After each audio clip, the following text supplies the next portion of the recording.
ध्यान रखिए कि मेहनत के बिना कुछ नहीं मिल सकता। मेहनत आपको करनी होगी, ठीक है। कभी कभी आपको लगता होगा ना कि यार किसी इंसान को आप देखते हो अरे यार इसके पास तो सब कुछ है, लेकिन आप ये नहीं देखते हो कि उसके पीछे उसकी मेहनत कितनी रही है, कितने सालों की उसने मेहनत की है, तब जाके वो यहां तक पहुंचा है ना। तो आप लोगों की भी इतने सालों की जो मेहनत है लगातार करते रहोगे, और जब आप सेलेक्ट हो जाओगे तो आप भी उस जोन में आ जाओगे। हर एक दिन एक सा नहीं होता, कुछ दिन ऐसे भी आएंगे आप ज्यादा पढ़ोगे, कुछ दिन ऐसे भी आएंगे आप कम पढ़ोगे।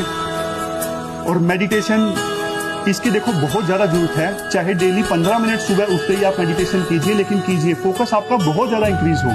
कम से कम अगर तुम सिलेक्शन लेना चाहते हो तो कम से कम मेरे भाई 9 घंटे का सेल्फ स्टडी देना पड़ेगा। ये मैंने कम से कम कहा है, ज्यादा नहीं कहा, लेकिन वो स्टडी भी क्वालिटी की होनी चाहिए। ऐसा नहीं लेके बैठे हुए गाना सुन रहे हैं मैनिएक एकदम, ऐसा चलिता हुआ खत्म हो गई कहानी, ठीक बा। अपने आप को धोखा देते रहो और कुछ नहीं करा। अगर रियल में सिलेक्शन लेना है इतने घंटे पढ़ने पड़ेंगे और क्वालिटी टाइम देना पड़ेगा, इस बात को मान करके चलिए भैया। उसके बाद में रोज के रोज 100 फैक्ट याद करने हैं। करंट अफेयर में मैंने अभी सिर्फ 20 वन लाइनर लिखे हुए हैं, बल्कि ऐसा नहीं है, आप इसको बढ़ाइए, थोड़ा और करिए, लेकिन जो भी रखिए वो पक्का रखिए अपना। उसके बाद में मैथ्स और रीजनिंग के मिलाकर के 70 क्वेश्चंस डेली प्रैक्टिस करने हैं, ठीक। तो 9 घंटे में मैथ्स आपको 2.5 घंटे, रीजनिंग आपको 1 घंटे, जीएस की ज्यादा भाग रखता है तो यहां पर इसको 3 घंटा देना है। मॉक के लिए मैंने 1.5 घंटा देने का समय दिया, क्योंकि 1.5 घंटे का पेपर है आपका, और 1 घंटा उसके एनालिसिस पे दिया है। देखो भाई, शुरू में ये की जगह 1.5, 2, 2.5 भी लग सकता है, बट जैसे जैसे गलतियां कम होंगी वैसे वैसे समय भी आपका कम लगेगा। एक फॉर्मूला है 20 पेजेस पर डे, आप लिखिए। आप किसी भी कोचिंग जाते हैं, कहीं भी जाते हैं, कोई टॉपिक खत्म होता है, उस टॉपिक को आप कम से कम 5 बार लिखिए। अब पढ़ने की आदत छोड़िए, लिखना शुरू करिए।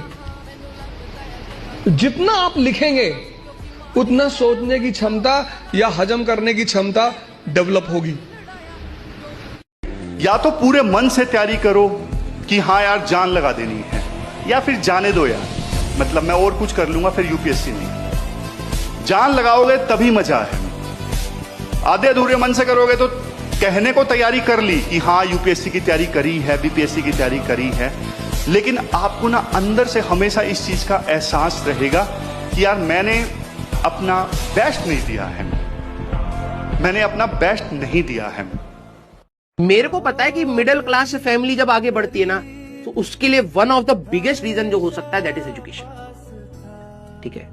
तो मैं उस दर्द को समझ रहा हूं, ठीक है।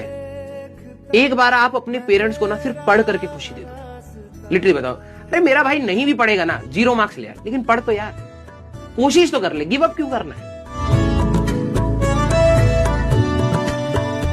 बेटा आपको पसीना है, आपका बदन दर्द करे, आपको बुखार हो जाए, आपको जीवन में कुछ समझ में ना आए, आप बहुत दुखी हो, आपके हो सकता हो सबसे क्लोजेस्ट लोग आपको सपोर्ट ना करे, काम करते रहो, कर्म अपना करते रहो।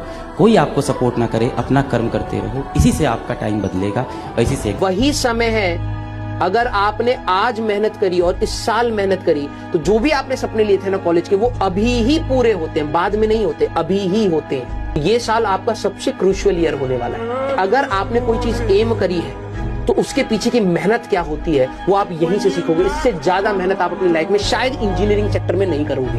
कैसे पागलपंती होती है ना अपने सिलेक्शन के लिए, वो आपको यहीं से सीखने को मिलेगा। ये आसान बात है ही नहीं, सबके बस की बात नहीं है। बहुत सारे बच्चे इसमें कुचल जाते हैं, बहुत सारे बच्चे इसमें गिर जाते हैं, लेकिन दौड़ना ही पड़ेगा हमें। आप किसी भी कामयाब इंसान को देख लो, अपनी कंपनी में देख लो, अपने परिवार में देख लो, आपको एक चीज तो मिलेगी उसकी लाइफ में, और वो मिलेगी डिसिप्लिन। उसका एक जीने का तरीका है। और जब आप डिसिप्लिन हो जाओगे ना, तो आप देखोगे कि आप फ्री हो। हमें लगता है डिसिप्लिन ने हमें बांध दिया, डिसिप्लिन सेट्स यू फ्री। आपके प्रॉब्लम जो है वो है इनडिसिप्लिन।